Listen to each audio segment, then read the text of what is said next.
everyone, this is your latest planning outlook updated on Friday the 10th of July. Now, high pressure is having a go at building this weekend with some better weather overall, although we're still dragging in something of a westerly to Western Scotland in particular.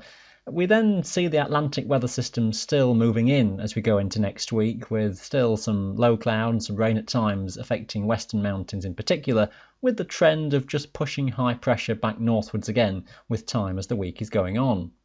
Here's the sequence then. For Saturday, high pressure is building from the southwest. We still have a westerly airflow in charge, and the idea of a few dregs of showers, which are still likely to come into the western side of Scotland, one or two elsewhere, but a largely dry story for many, and the showers not as potent as have been around on Friday as pressure builds and things just stabilise somewhat.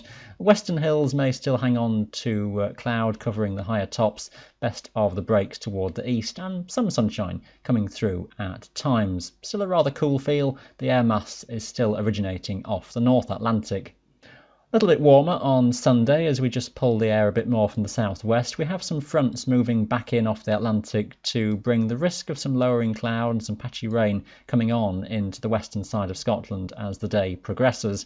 Otherwise, a generally dry story with some good amounts of sunshine, cloud well broken, and many of the summits clear for a good part of the day.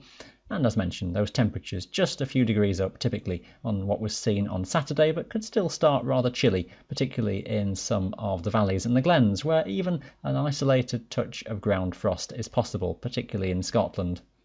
We're back to a rather dank-looking atmosphere into Monday as southwesterlies stream back in and fairly weak fronts move through, but enough to produce rain and drizzle and something a bit more persistent over the western hills at times, that just drifting through slowly, gradually southwards and eastwards, so maybe some of Wales and the Peak District starting off dry for much of the morning, but just gradually filling in with some lowering cloud, drizzly rain as time is going on. For Scotland, maybe brightening up a little bit behind the front with a scattering of showers, most of those toward the west, but one or two passing eastwards through the course of Monday. It's a bit messy into Tuesday, the idea of still a few fronts drifting in off the Atlantic, a general westerly flow, not excessively windy I wouldn't have thought, but may just strengthen for periods.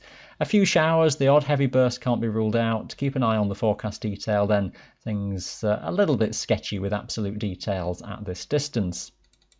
I would still suggest that we're pulling a westerly wind through on Wednesday, so still the risk of a few showers as a bit of a trough of low pressure comes through. Before then, higher pressure seems to want to build up from the southwest, and the next weather system is actually steering quite a bit further northwards. So the suggestion of improving, particularly across England and Wales, as we head onwards into the second half of the week, we might still have to watch for some fronts, though, still bothering the west and north of Scotland. So as we look further ahead, it's still the idea of some weather systems to the northwest that always have to be considered, I think, in the second half of next week. But the high which extends towards Britain from the Azores is having a go, at least, at building at times through late next week, even next weekend and beyond, as we just see the jet stream a bit further north. On balance, it's going to be a bit warmer than it's been, a bit more humid, as the air comes at us a bit more from the mid-Atlantic rather than the North Atlantic, as we've just seen. But I'd just always suggest that particularly Western Scotland is never completely immune from a few systems still coming off the Atlantic, even onwards in the 10-day range. Stay up to date with all your local forecasts, of course, every day on our website. You can follow us on the social media feeds as well. Thanks for watching today. Bye for now.